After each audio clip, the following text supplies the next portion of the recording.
Simut itu?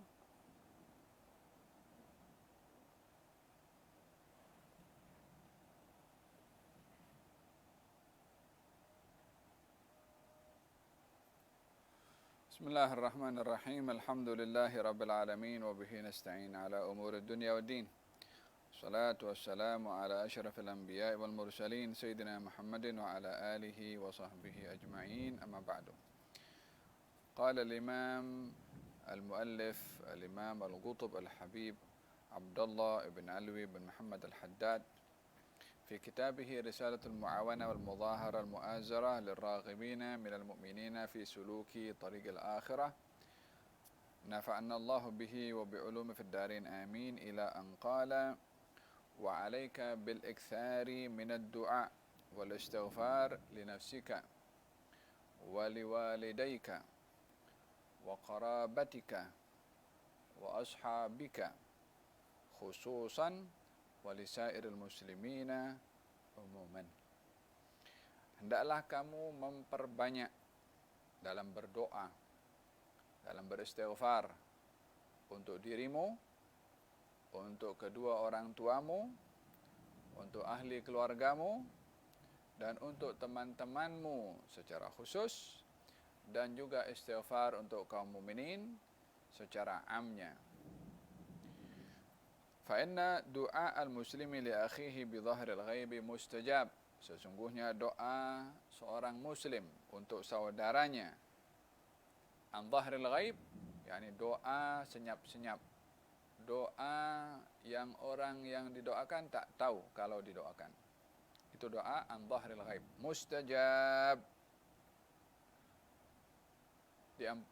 dikabulkan oleh Allah, dimustajabkan oleh Allah. وقال صلى الله عليه وآله وسلم دعوتان ليس بينهما وبين الله حجاب دعوة المظلوم ودعوة المسلم لأخيه بظهر الغيب. Ada dua doa yang tidak ada hijab antara dua doa itu untuk dikabulkan oleh Allah. Tak ada hijab, ini confirm dikabulkan. Apa dua doa itu? Doa orang yang dizalimi dan doa orang kepada orang lain tanpa diketahui oleh orang yang didoakan. Wa qala ala salatu wassalam idza da'a al-muslimu li akhihi bi dhahril ghaibi qala al-malaku amin wa laka mithluh.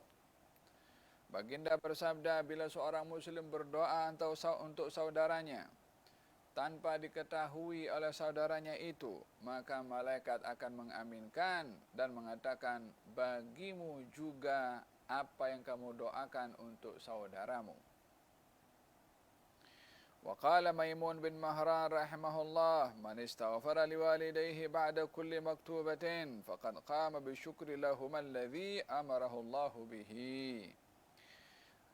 Seorang bernama Maimun bin Mahran, salah seorang arifin, mengatakan, barang siapa yang beristighfar untuk kedua orang tuanya setiap kali selepas salat fardu, maka orang itu telah menunaikan hak syukur kepada kedua orang tua. Seperti diperintahkan oleh Allah dalam Al-Quran, anishkurli waliwalidayka, bersyukurlah kamu padaku dan kepada kedua orang tuamu. Wa warada anna man istaghfara lil mu'minina wal mu'minat fi kulli yawmin 27 marratan kana min alladhina yustajabu du'a'uhum wa bihim yurzaqul ibadu wa yumtarun wa hadha wasful awliya. Barang siapa yang beristighfar untuk kaum mukminin dan kaum mukminat setiap hari 27 kali, maka ia termasuk daripada orang yang doanya dikabulkan oleh Allah, dan dengan mereka hamba-hamba Allah diberi rezeki dan diberi turun hujan. Yang demikian itu sifat para aulia. Nah,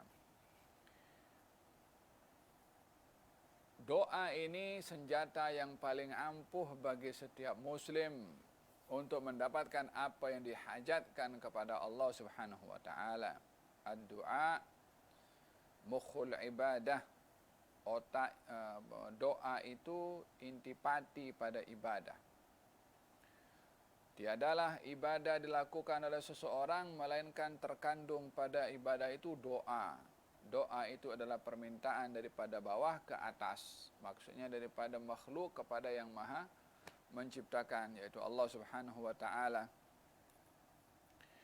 Inna Allah yuhibbul mulihina fid du'a. Allah suka kepada hamba yang berdoa kerap, yakni selalu berdoa kepada Allah. Dan di antara sifat baginda Rasulullah kalau berdoa akan mengulang doanya itu 3 kali. Yang ini diulang-ulang. Nak menunjukkan sangat perlu kepada Allah untuk dikabulkan permintaannya dengan banyak kali berdoa dan mengulang-ulang. Faham dong? Maka dengan demikian orang yang berdoa ini orang yang disayang oleh Allah. Walaupun selalu minta, walaupun kerap minta, justru Allah tak suka kepada hamba kalau tak nak minta kepada Allah, tak mahu berdoa kepada Allah. Faham dong? Sampai dalam asal dinyatakan, mintalah kamu kepada Allah hatta minta garam untuk makanan. Yani sampai sekecil apapun kita nak minta kepada Allah Subhanahu wa ta'ala. La tas'alanna bunayya adama hajatan was'alil ladzi abwabuhu la tuhjabu. Allahu yaghdabu hina tarakta su'alahu wa bani adam hina yus'alu yaghdabu. Janganlah kamu suka meminta-minta kepada anak-anak Adam. Kepada manusia jangan suka minta. Tetapi mintalah kepada Allah yang pintunya tak pernah ditutup. Pintu manusia tutup. Pintu manusia sukar nak buka. Pintunya Allah sentiasa terbuka untuk kita berdoa. Allah akan marah kalau hamba tak meminta. Sementara anak Adam akan marah kalau ada orang yang kerap meminta kepadanya. Ini perbezaan minta kepada Allah dan minta kepada manusia. Apa bezanya? Minta kepada Allah, orang itu disayang oleh Allah. Minta kepada Allah, orang itu dipuji oleh Allah. Mengemis kepada Allah, maka dia akan dirahmati oleh Allah. Tapi kepada manusia, minta kepada manusia tidak digalakkan. Mengemis kepada manusia tidak digalakkan. Menadahkan tangan kepada manusia tidak digalakkan. Fil hadis Nabi bersabda, nanti akan dibangkitkan di hari kiamat orang yang suka minta-minta di dunia kepada manusia, tak ada daging pada wajahnya. Yani simbol orang itu tak punya malu sebab suka minta-minta kepada orang. Paham tak? Jadi perbezaan minta kepada Allah dan minta kepada manusia. Kalau kepada manusia tak digalakkan, minta kepada Allah amat digalakkan. Faham tak? Adab dalam berdoa kepada Allah, pertama, melihat dirinya amat memerlukan kepada Allah. Yang kedua, meyakini Allah mampu berbuat segala-galanya. Yang ketiga, memulai doa dengan memuji kepada Allah. Yang keempat, dengan berdoa memulai juga dengan bersalawat kepada Rasulullah. Yang kelima, meminta yang baik-baik sahaja, tak boleh minta yang tak baik. Yang keenam, menghadap kiblat. Yang ketujuh, mencari masa atau tempat yang sesuai. Maksudnya, bila ada tempat-tempat yang ada kemuliaan seperti masjid, atau di masjid-masjid khusus, Masjid Nabawi, Masjidil Haram, Masjidil Aqsa, maka digalakkan untuk memilih tempat yang ada kelebihan dan keistimewaan. Pada masa yang sama memilih masa yang paling sesuai. Waktu malam, selepas solat fardu. Ini masa-masa yang, prime time. Kalau dalam istilahnya orang TV, katanya prime time. Ini masa yang paling sesuai. Malam, selepas solat, di antara dua azan, Nabi bersabda, doa di antara dua adzan tak ditolak oleh Allah.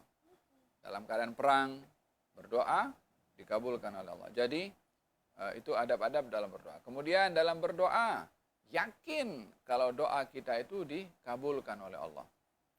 Yang ketujuh, meyakini kalau kabulnya doa itu pelbagai. Ada kalanya orang minta diberi. Ada kalanya orang minta disimpan. Ada kalanya orang minta dijadikan kabulnya ditolak balak daripadanya. Allah Maha tahu. Dan yang terakhir dalam berdoa adalah mengakhiri atau menutup doa itu dengan memuji kepada Allah dan juga bersalawat kepada Rasulullah. Ini terkait dengan doa. Di dalam Al-Quranul Karim Allah Subhanahu wa taala menceritakan tentang orang berdoa meminta kepada Allah perkara yang ikut hukum sain tak mungkin berlaku. Mustahil. Yaitu Nabi Zakaria meminta zuriyah, tapi istrinya mandul. Macam mana nak dapat zuriyah kalau istrinya mandul? Tapi karena doa, keajaiban boleh berlaku. Bertukar perkara mustahil boleh jadi tidak mustahil. Innama amruhu idza arada syai'an an yaqula lahu kun fayakun. Hanya kita perlu yakin kun fayakunnya Allah Subhanahu wa taala. Dan kita digalakkan bila berdoa bukan untuk diri sendiri saja, tapi untuk keluarga kita, untuk sahabat kita, khususnya untuk orang tua kita sendiri. Wa qur rabbirhamhuma kama rabbayani shaghira. Katakan, ya Allah, rahmati kedua orang tuaku seperti mana keduanya telah menjaga dan mendidik aku dengan kasih sayang. Doa kepada orang tua ini amat digalakkan setiap hari, bahkan kita berdoa, bahkan dalam kata-katanya Maimun bin Mahran, orang yang nak tunaikan bakti kepada orang tuanya bersyukur setiap kali selepas salat.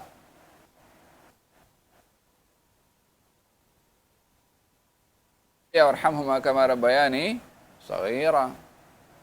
Itu bahagian daripada nak tunaikan bakti anak terhadap orang tua. Yang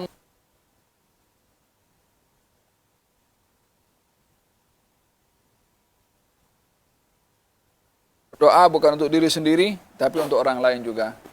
Alhamdulillah.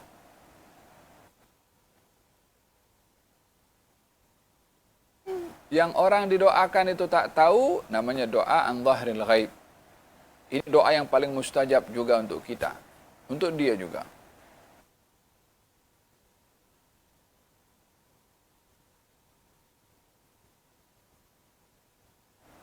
Berarti kita teruslah doa untuk orang tu. Tapi kalau dia doa kemudian dia bagi tahu, mungkin nakkan pujian, nakkan sanjungan, nakkan perhatian. Faham tak? Kalau doa untuk saudara kita dengan cara dengan cara yang ia tak tahu, doa itu mustajab dan malaikat mengaminkan, bahkan malaikat mendoakan untuk kita. Kita doa untuk kawan, malaikat doa untuk kita. Mana lebih mustajab? Ya doanya malaikat. Malaikat tak pernah berdosa. Faham tak? Ada pentingnya bagaimana kita berdoa. Gal Sayyidina Abu Hanifah An-Nu'man katanya, aku tak pernah miss dalam doa setiap solat kepada dua orang. Orang tuaku dan guruku Muhammad. Kata Imam Abu Hanifah, setiap kali selepas solat didoakan dua orang yang paling berjasa kepada beliau. Orang tuanya dan gurunya Muhammad. Anak murid Imam Abu Hanifah bernama Abu Yusuf. Dia mengatakan, saya ini berdoa untuk Abu Hanifah dulu sebelum orang tua. Ya, ini ingin menunjukkan bagaimana Abu Hanifah ini membentuk kepribadian Abu Yusuf untuk menjadi orang alim, faqih dan orang mujtahid. Disebabkan oleh kerana didikan al-Imam Abu Hanifah. Hormatnya kepada guru begitu tinggi. Oleh hadza, para salaf itu menggalakkan untuk kita berdoa untuk orang tua kita di saat-saat yang mustajab. Di antaranya selepas salat. Di antaranya selepas azan. Antara azan dan iqamat, waktu itu waktu mustajab. Nabi bersabda, "Ad-du'a bainal adzanain la yurad."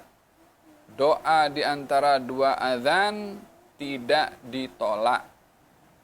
Dua azan maksudnya di sini azan dan iqamah.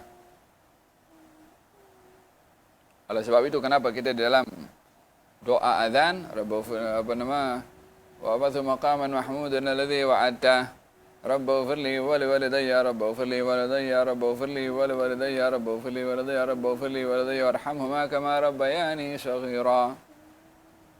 Doa untuk orang tua 5 kali. Kenapa didoakan time itu? Karena time itu time mustajabnya doa. Siapakah yang berhak untuk kita doakan pada waktu yang mustajab? Kita punya orang tua. Di samping itu mendoakan kepada kaum mukminin dan juga kaum mukminat secara umumnya. Dalam Al-Qur'anul Karim Allah Subhanahu wa taala berfirman, "Walladzina ja'u min ba'dihim yaquluna rabbana ighfir lana wa li ikhwanina alladzina sabaquna bil iman." Mendoakan kepada orang beriman yang sudah mendahului kita, sudah meninggal dunia, dia dimintakan ampun. Dalam Al-Qur'an, "Wastaghfir lidzambika walil mu'minina wal mu'minat." Mintalah ampun kepada Allah untukmu wahai Rasulullah Muhammad dan juga untuk kaum mukminin dan kaum mukminat. Fil hadis dinyatakan umatku ini umat yang dirahmati oleh Allah. Masuk kubur membawa dosa, bangkit daripada kubur dalam keadaan dosanya bersih dihapuskan. Macam mana masuk kubur bawa dosa, bangkit daripada kubur, dosanya diampunkan. Macam mana boleh dapat? Bistighfaril ahya'i lil amwat. Dengan istighfarnya orang hidup terhadap orang mati. Kita khutbah Jumat kan, kalau dengan khutbah Jumat, khutbah yang kedua, apa dia kata? Allahumma ighfir lil mu'minina wal mu'minat wal muslimina wal muslimat al ahya'i minhum wal amwat. Al ahya' yang hidup, al amwat yang mati. Hari-hari Jumat kita berdoa seperti itu. Khutbah yang kedua diaminkan oleh sekian ramai. Di sini, di Maroko, di banyak tempat berdoa untuk kaum mukminin dan juga kaum mukminat yang hidup dan sudah mati. Dengan istighfarnya orang-orang ini menjadi sebab rahmat kepada orang-orang yang sudah meninggal dunia. Demikian dijadikan oleh Allah Subhanahu wa taala manfaat di antara orang-orang yang beriman melalui doa. Wa'alam anna huquqal muslim 'alal muslim katsiratun. Ketahuilah hak orang Islam dengan orang Islam banyak sekali. Fa idza aradta al-qiyam biha 'ala wajhiha fa'amil al-muslimina fi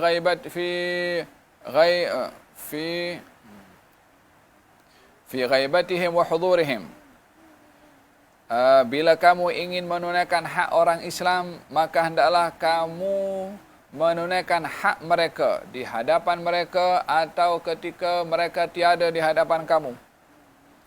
Bima tuhibbu an yu'amiluka bihi. Dengan sikap pergaulan kamu kepada mereka ini seperti mana kamu mahu orang lain itu menyikapi kepada kamu.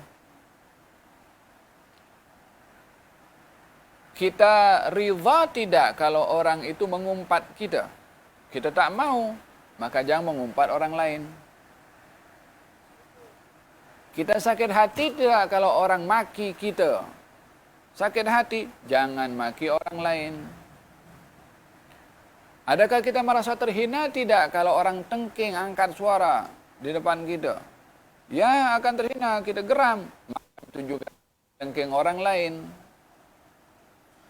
Macam mana kita nak orang buat pada, macam itu juga kita kena buat kepada orang. barulah itu kita tunaikan hak orang Islam. Jangan kita tuntut orang hormat kita, sanjung kita, tak tengking kita, tak maki kita, tak mengumpat kita, tak cakap tak buruk, tak cakap buruk kita. Macam tu juga kita jangan buat kepada orang. Kita nak orang datang ziarah rumah kita, macam tu juga kita ziarah ke rumah orang. Jangan kita tuntut orang buat pada kita, sementara kita tak nak buat untuk orang lain.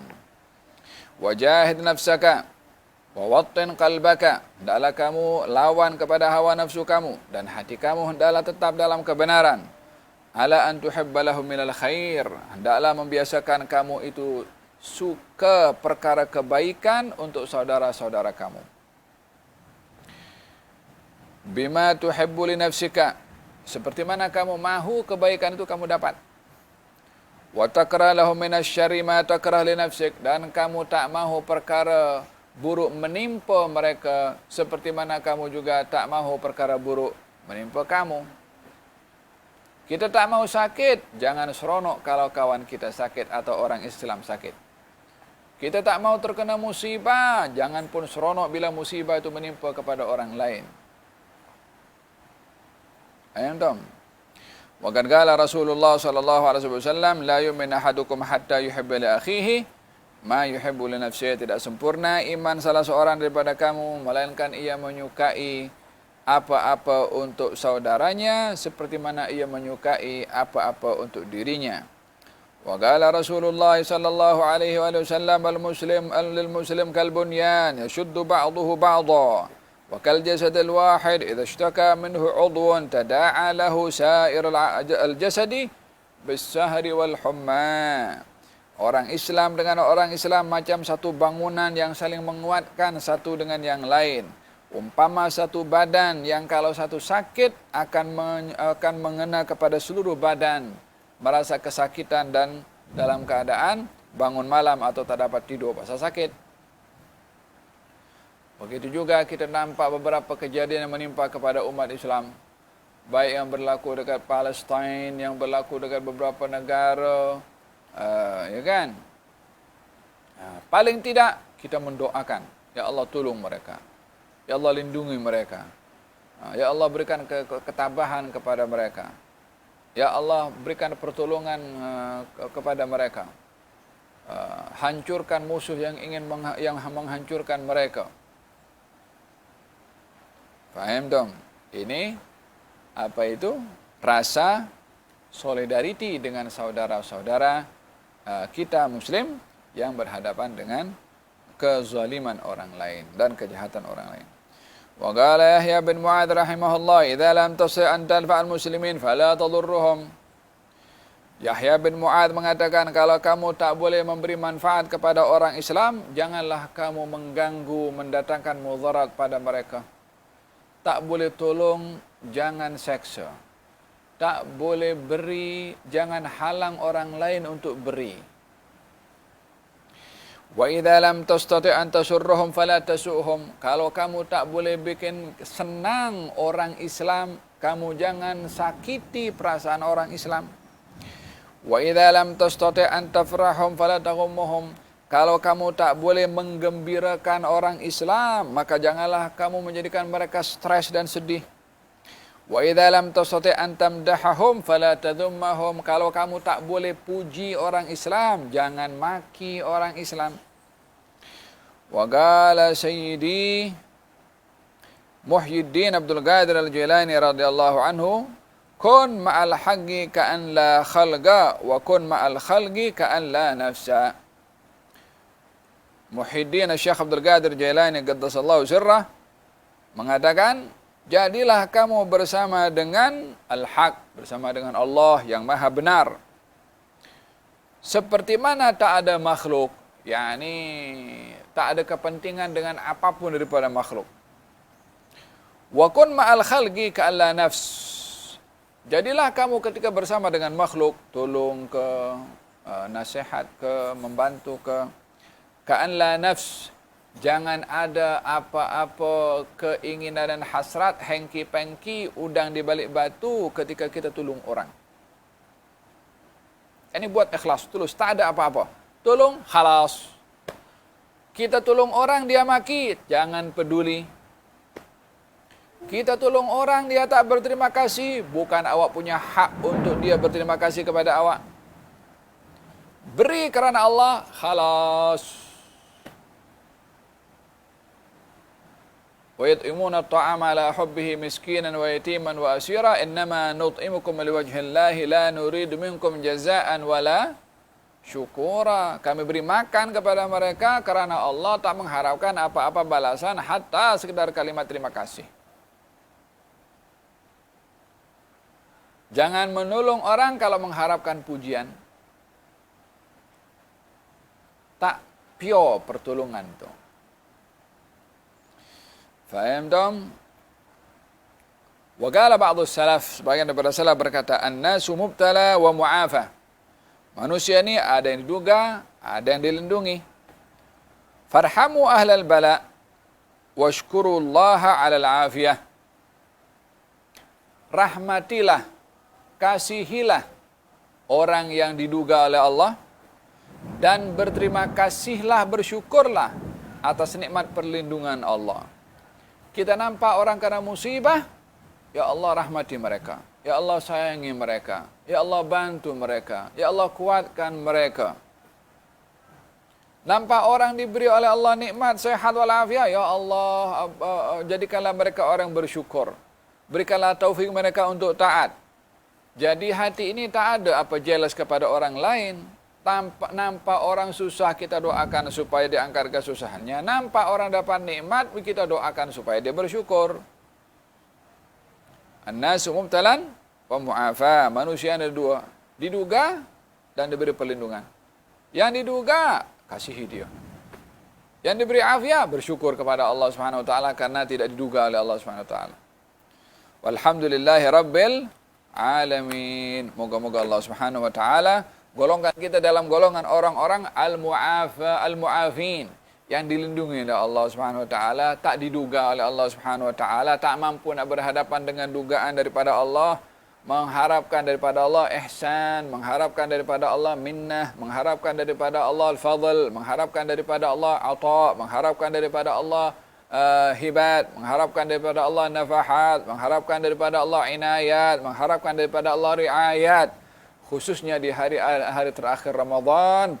Moga-moga Allah Subhanahu wa taala menganugerahkan kepada kita an-nafahat, al-hibat, al-atayat, al-inayat, al-riayat, al-minah min Allah Subhanahu wa taala, al-karam min Allah Subhanahu wa taala, al-jud min Allah Subhanahu wa taala, an-nadhar min Allah Subhanahu wa taala, wal-ridha min Allah Subhanahu wa taala, wal-'afwu min Allah Subhanahu wa taala, wal-'itq min an-nar min Allah Subhanahu wa taala, ya rabbal alamin, ya rabbal alamin, ya rabbal alamin. Wa sallallahu ala sayyidina Muhammadin wa ala alihi wasallam. Alhamdulillahi rabbil alamin bi sirril Fatihah.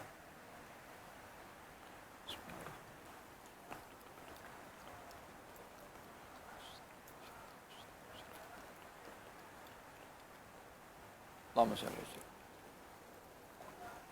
ala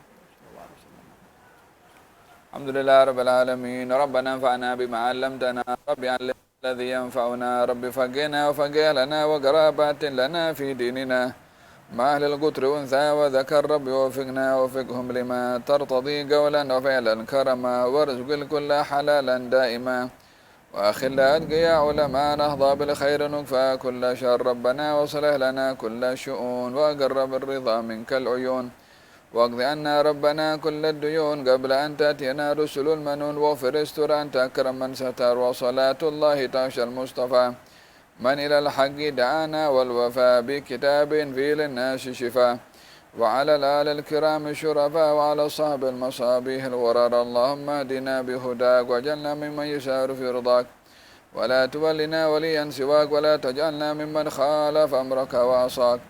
حسبنا الله ونعم الوكيل ولا حول ولا قوة إلا بالله العلي العظيم. يا ربنا اعترفنا بأننا اقترفنا وأننا أسرفنا لا لظى أشرفنا فتب علينا توبة لكل حوبة واستر لنا العورات وآمن الروعات واغفر لوالدينا ربي ومولودينا والأهل والإخوان وسائر الخلان وكل ذي محبة أو جيرة أو صحبة والمسلمين أجمع آمين ربي اسمع فضلا وجودا منا لا باكتساب منا بالمصطفى الرسول نهضى بكل سولي بالمصطفى الرسول نهضى بكل سولي بالمصطفى الرسول نهضى بكل سولي صلى وسلم ربي عليه عد الحب وآله والصحب عدادة السحب والحمد للإله في البدء والتناهي